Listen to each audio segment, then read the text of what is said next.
Hi, this is Mr. Dreyer coming to you live from Menchville High School with a lesson about how a bill becomes a law. Specifically, I'm looking at the first part of Unit 2 in the AP Government curriculum. This is the part of the curriculum guide right here that we will cover today. Also, this is in your textbook starting around page 176. So as usual, I will advise you to do one thing. Read the book. If you read the book, you cannot go wrong.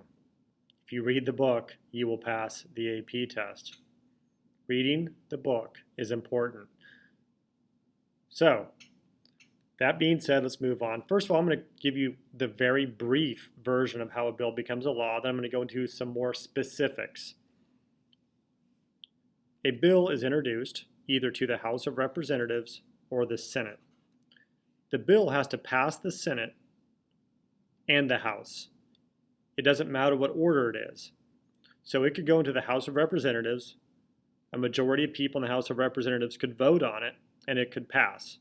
Then it would go to the Senate, or vice versa.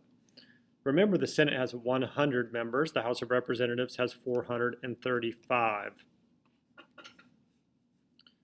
What that means is there will be more rules in the House of Representatives because there are more people. Basic idea. When the Constitution was first written, it basically said that the representatives and the senators would make their own rules about how to conduct business. And so over time, there are massive rule books about how to speak, when to speak, and basically how to conduct business in those chambers. And these chambers could change the rules if they wanted to, and they have over time. There are more rules in the House of Representatives than the Senate. That's the first thing. Another major difference is, obviously, the Senate has some powers that the House of Representatives does not have, and vice versa. They can do slightly different things, and some of that is in the Constitution. A third basic difference is that senators serve for 6 years and representatives for 2. There are fewer senators, so they are seen as sort of a jack of all trades, meaning they are on more committees. Your average senator is on more committee assignments than your average representative.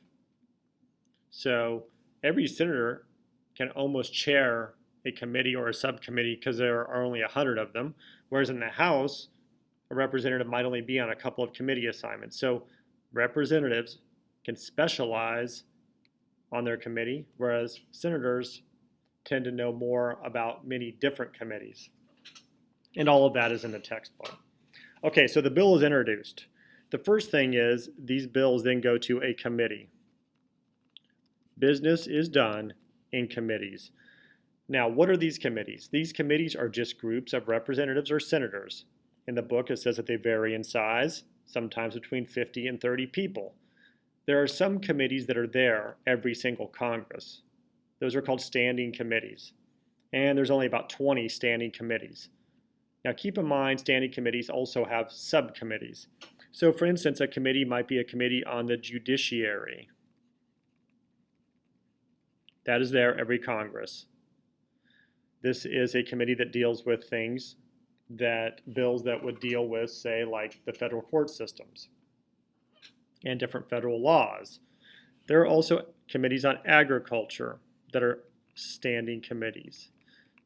I'm going to go over committees later in a separate video, but for the most part, the committees in the House of Representatives are mirrored in the Senate. So there is a Senate Judiciary Committee, and there is a House Judiciary Committee, there's a Senate Agriculture Committee, so on.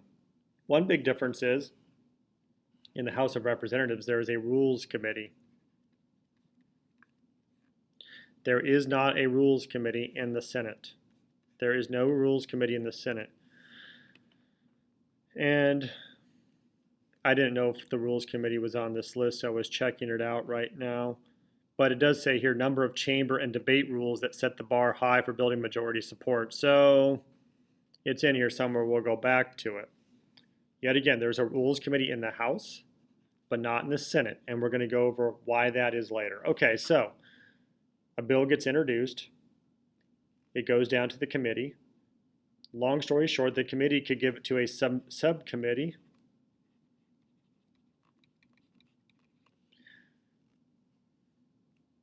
And let's just say this subcommittee talks about it. They discuss the bill. What happens to the bill in this committee? They discuss it. They talk about it. They can gather evidence. They can have witnesses or experts present evidence also. So experts come in and talk about it. There's evidence, and people that know about this bill discuss it, and everyone talks about it. And in the end, they could decide to amend it. That is called markup. What does that mean? It means they don't like part of the bill and they decide to change it, or they decide to add things to the bill. Now they're going to have a full vote on it in the subcommittee. If a majority of people like the bill, it's going to go back to the committee. In the committee, they also talk about it. They can also amend it or mark it up, and they're also then going to have a full vote on it. Now, in the House of Representatives, after these things are voted on in these specialized committees, it goes to a Rules Committee. The Rules Committee gives it a rule. Basically, they set time limits for how long everybody on the full House floor can talk about the bill. Because this bill is going to go up to the House of Representatives on the floor. Let's just imagine all 435 representatives are actually there. And then all the representatives will have time to talk about it, and then they will have a vote on it. Okay, if a majority of people like it, then it will pass. And then they would send it on to the Senate. Now, there's a Rules Committee in the House of Representatives because they really set strict time limits on the bills. You can't have everybody talking for an unlimited amount of time. There's 435 people. You'd be there forever. And there are literally hundreds of bills that are talked about every year. Whereas in the Senate, there is no time limit. They do not set a rule on a bill. So each senator can talk about a bill for as long as they can stand on the stage in front of the microphone. And in the Senate, you don't even have to talk about the bill. You can talk about whatever you want. In the House of Representatives, you must talk about the bill, and let's just say it's 2 minutes, then you're cut off. After that time, when everyone gets to speak, and keep in mind not everybody's going to speak on a bill, there will be a vote. Okay, that's the basics about how a bill becomes a law. In the Senate, it's also given to a committee. It can be given to a subcommittee. They can mark it up and change the bills, and then it's going to be sent back up to the Senate where they're going to talk about it and vote. Let's talk about some specific things, though. The first thing is these committees. The people in charge of these committees are called chairpersons or chairs. Every single committee has somebody in charge of them. The person in charge of the committee will be from the majority party. So right now, the Democrats control the House of Representatives. They are the majority party. The Republicans are the minority party. Every chair in every committee and subcommittee will be a Democrat. In the Senate, the majority party right now are the Republicans. The Democrats are the minority. Every chair in the Senate will be controlled by a Republican. Okay? So let's go ahead and look at a committee. This is the Judiciary Committee in the Senate. Notice the chairman is a Republican because the Republicans control the Senate. And the majority of people on this committee are Republicans.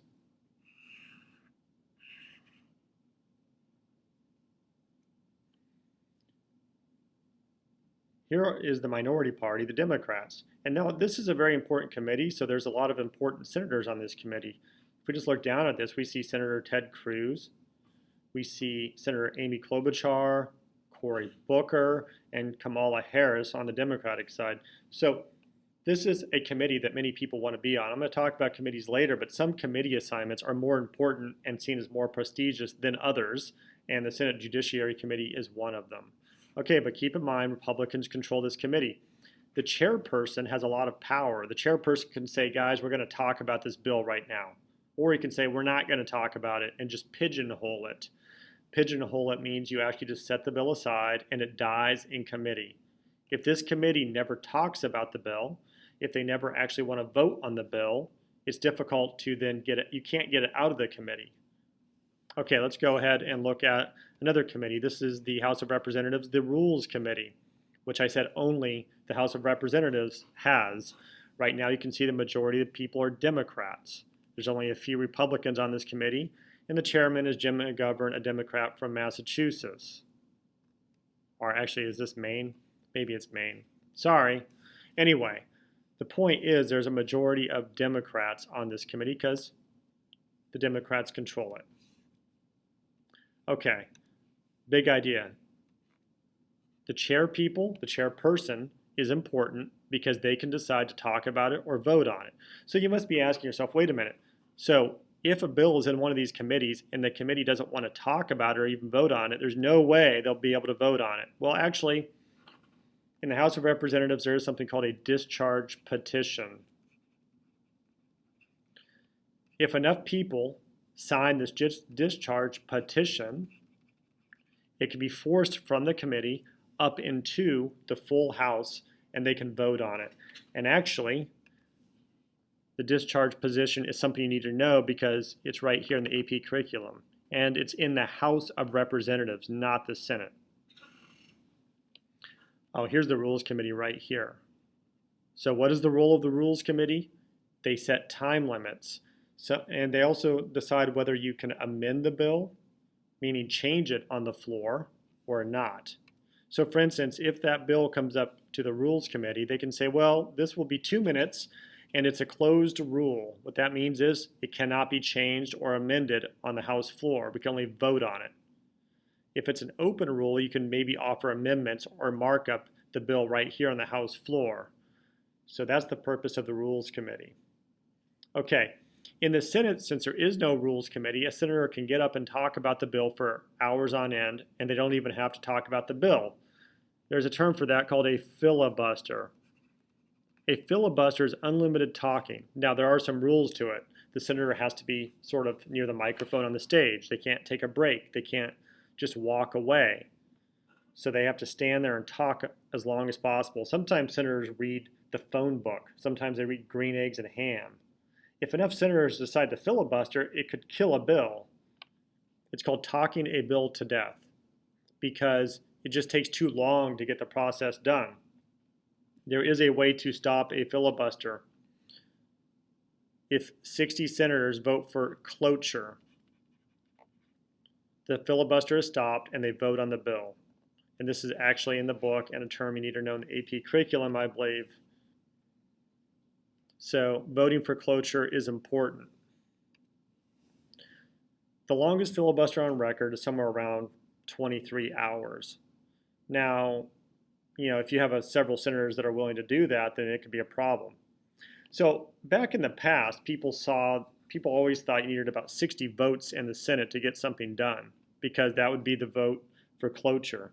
But nowadays, you can't filibuster some legislation, okay? So for instance, like budgetary bills and also Supreme Court nominations. So there are some things that they've taken the filibuster away on. Remember, the filibuster is not in the Constitution, so the Senate itself can just decide to take it away or not. So that may happen in the future where you can't filibuster anything. We'll see. Okay. Now, let's go back to a couple main ideas and then might be done for now. One main idea is, let's say this bill goes to the Senate. And in the Senate, they pass a bill, but they mark it up. They change it. They add amendments. It's different than what started, okay? Now, let's say that same bill went to the House of Representatives. In the House of Representatives, they add different amendments to it. So now we have two different versions of the bill. We have a bill passed by the Senate that might have some slightly different parts of it. And we have a bill passed by the House of Representatives that has some slightly different parts. So in that case, the bill is sent back to something called a conference committee. A conference committee is composed of some senators and some representatives. And it's called a joint committee because there's some of both people on there. And in the conference committee, they sort of try to resolve the amendments of the bill. And then the bill has to go back to the floor and of the House of Representatives and the Senate to be voted on again. Okay, so let's say it actually gets through all that process. Wow, it's a long, complicated process. Well, then it's sent to the president. This is where we're talking about checks and balances. The president has a few options. The president can sign the bill into law. Yay, everyone's happy. The president can let it sit on his desk for 10 days and not sign it, in which case it becomes a law anyway, just without his signature. The president can veto the bill. I don't like it, gets rid of it. Now, if the president vetoes the bill, it must go back down to the Senate and the House, and they can vote to override the veto. But 2/3 of the House and 2/3 of the Senate have to vote to override the veto. So it's very rare that that happens because it's hard to get that many people together. The other thing is called a pocket veto, which is kind of weird. In a pocket veto, the president knows that the Senate and the House of Representatives are going to go on vacation before 10 days. Let's say in 9 days they're going to go on vacation. All right, and they call it adjourn, which is they're not going to be there anymore for Christmas or Thanksgiving or whatever. So if the bill sits there and the president doesn't sign it, and the Senate and the House of Representatives adjourns before 10 days, it's automatically killed. It's called a pocket veto. And this is the best type of veto the president wants because there's no way of overturning a pocket veto. They're not there to overturn it. Another thing a president can do is they can actually sign the bill and then they could write a little paragraph beneath it and say, I'm signing this, but I really don't agree with parts of it. It's called a signing statement, which has happened in the past. Okay, so that's the basic idea of how a bill becomes a law. And you kind of saw the role of the Rules Committee, discharge positions, and so on. I think I'm going to make a different little video about the separate powers of the House of Representatives and the Senate, because they can also pass different types of bills and they have slightly different things that they can look at, but that's for a different video. I think we've hit the big ideas. Okay, I hope that helped you learn something, and as usual, study and read the book.